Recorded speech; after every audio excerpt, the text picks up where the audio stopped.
Okay, so in this video, I am repowering my John Deere 425. As you can see, there is a Predator 420 sitting in here, which is definitely not the engine it's supposed to have, or even close. So this is a very custom project. I've already started doing some of the wiring, and then I decided to turn the camera on. So I've got the hour meter, key switch, fuse holder. I have an alternator right here. That I'm going to put on the front of the engine, like right in this area here, since there's plenty of room for it. Just because by the time I have a fan to cool this little radiator I have for the hydraulics, which is also going to help cool the engine, since this is supposed to be liquid cooled and had a big radiator here with a big fan for that. Just going to have, a second fan to help cool this engine a little bit, just because, it's kind of sunk down there a little ways just to get a little bit more air. And of course, I got to do all the wiring for the PTO, which as of right now doesn't work. Wire up the lights. I made this piece of plastic for the dash panel, which is a little small, but it'll be fine. And then I'm going to drill a couple holes for the gauges. I did order a bunch of parts for this already. And then, of course, got a flywheel adapter for this Predator 420, which is one of the reasons why I chose this. I wanted to do a Predator 670, but by the time I do that and all the other stuff I got to get for this, it would just end up costing more than this tractor's worth to get it running again. So I decided to put this 420 in there because it's cheap. It was like 300 and some bucks because it was on sale. I already had it laying around. I just kind of put it in here just to see what would happen. And sure enough, it actually works. So that's just welded to the chassis, hard mounted, just to like a 1/8 inch thick metal plate that I cut off of that Simplicity frame over there. And just, yesterday I was like, you know what, let's just see if this transmission works. So I grabbed this engine and that clutch adapter. I just kind of tossed it in here, and sure enough, it actually works. It has actually quite a bit of power at idle. You can take the forward pedal and pretty much just slam it to the floor, and the engine doesn't really seem to care. Anyway, I'm going to get some of this wiring done. I can't get all the wiring done because there's some gauges and stuff I ordered that aren't here yet. And then I'm going to come back and give you an update. So I made some progress on it. Of course, the most obvious thing is that I painted the frame just to freshen it up some. Of course, I got the alternator mounted. Just a little piece of square tubing that runs down the frame, as you can see right here. And then it's just welded behind it here as well as here.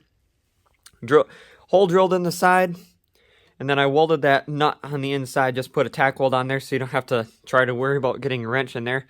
Have this bracket going to the engine that I painted kind of badly. I can take that off and paint that a little bit better. It's maxed out, unfortunately, on adjustment. So this is the smallest belt I could find. I wish I could find a smaller one. Otherwise, I'd put that on there. The radiator, I guess it's oil cooler in this case, is mounted just on the side. That's just a random one I found because the original one was, of course, missing along with engine and everything else. That I just kind of put it here. I'm probably going to get some kind of like a 8-inch by 8-inch one and mount that here against the, I guess, dash support, kind of where the original one would have been. And then a 12-volt fan. And then, of course, I have a fuse panel here that I wired up. This extra fuse here can easily go to that fan because that turns on when the key turns on. And then that fuse could also be used for a fuel pump, electric fuel pump, in case I want a larger gas tank than this one that's on the engine, or just plain, use the one under the seat. So, of course, the dash I was talking about before, key switch is up here. I don't like the original location down here. It's kind of dumb. So I moved that up here. I did get the PTO wire working, so of course, if I did want to hook it up, I can just fix it in the transmission and it's wired up, ready to go. I moved the switch because this PTO switch is supposed to be on that side. I didn't really like it over there because you go to move the throttle and the switch is in the way. And it's in the same spot now as the X series, so I guess that's mainly why I did it. So the key switch is up here. Now this is going to be a volt gauge, and then of course hour gauge.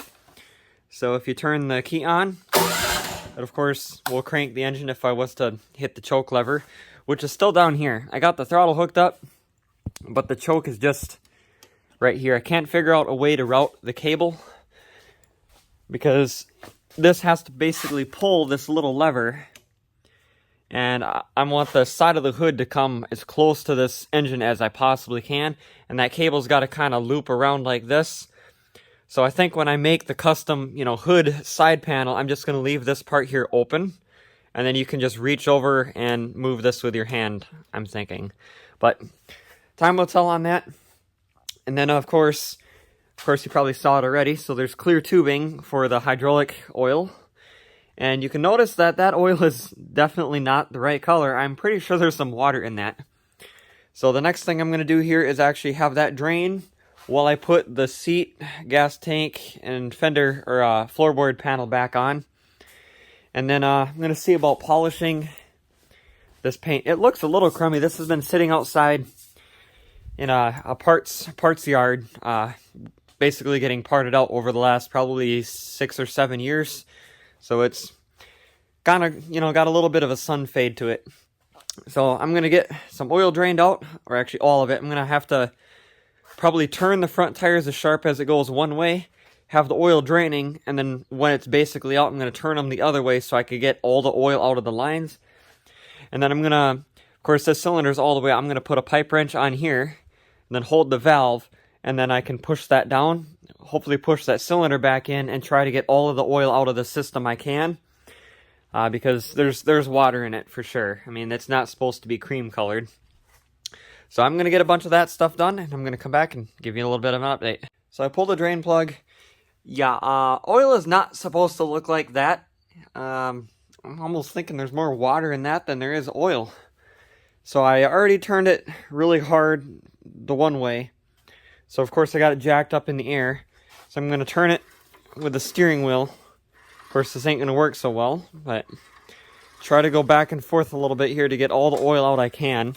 I can see there's some oil flowing through here. I'm probably going to disconnect this hose here and then blow some compressed air in there. Hopefully it'll go back through the return line and then drain out all of it I possibly can. Of course, turning this now the other way. Definitely getting some air in the line now. Hydraulic power steering's weird. It's like you can kind of turn it without it running. And it works. Of course, I'm not going to get all the oil out. And then I guess the other thing is this 3-point, I guess if there was a 3-point hitch, it would use this cylinder, is I'm going to stand on this and then stand on this pipe wrench and then grab the lever here, and hopefully this will move in. Of course, there we go. Pushing the lever. Oil's coming out of that cylinder. There we go. Now, it hasn't came out of the drip. Oh, now it's starting to come out. It's got to go flow through the radiator, oil cooler, and all that first before it comes out. So, there we go. It's starting to come out now. I just can't get over how nasty that is. So I'm going to let that drain for a while and then start putting them body panels on over there. And then I'm going to come back and give you an update on it. So another progress update. So of course I got the fender pan bolted on, the floorboard thing bolted on, my forward and reverse pedals.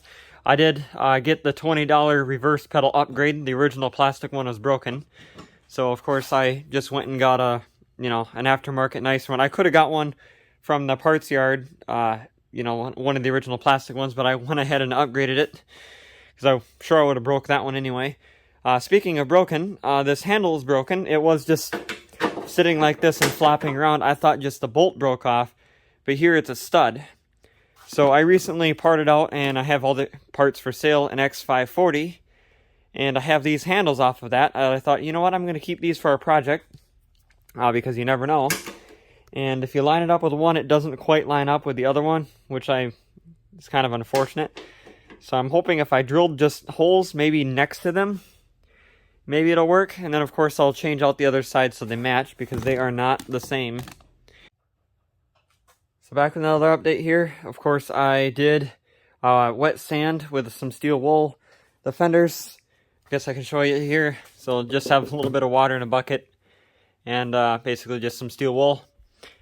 And it did a little something. I probably wouldn't do it again. I do this normally with older tractors where it's kind of got some surface rust. It knocks all the surface rust off and you get nice paint underneath. But this one, it does look better. But I'm probably going to have to pull these handles back off, maybe this toolbox, and then run a buffer on it and just, you know, make it a little bit shinier, just because the hood's going to be all new paint and everything on that. That, you know, having this faded and then that new probably ain't going to match. Of course, the seat, I really wanted to use that nicer seat there. And then, of course, this is the one that came off it. I can show you the issue here. Of course, I just knocked all the bolts on the ground. So you can see the old seat's kind of thin, and this one's really thick. I had it sitting on there, and it left, like, no room for the steering wheel. It was actually came out probably to the top of my hand. So this one here is a really crummy one off of my 318. It's got, of course, John Deere branding on it. I'm like, you know what, it's good enough for now. We'll see what the rest of the tractor looks like if I just leave this seat for now or if I get a new one. Of course, the handles, these turned out very nice. You can just barely see the old hole. I just drilled the front hole larger, and then I drilled another hole in the back. And yeah, it seems like it's fine. Little sticker residue here left from the all-wheel steer sticker. So that's going to be it for this video. In the next video, I should have all the hood stuff ready. I should be making the side panels. Before the next video, I'm going to make a new exhaust. If you ever buy one of these 420s for whatever project or really any engine like this, I would definitely put a different muffler on it if you're planning on getting the most out of the engine. These stock mufflers are very restrictive. You could probably get another 2 or 3 horsepower out of the engine just by changing the exhaust. And then, of course, if you put a light, you know, upgrade jet in the carburetor, you can get a little bit more fuel and a little bit more power. Then I'm also going to make, actually not really make, I'm just go upstairs and grab one, but a air filter box relocate. So I put the air filter like in this area, probably over here, instead of where it's at. And then that side panel for the hood will fit tighter to the engine. So yeah, that is going to be it for this video. And more coming soon next time.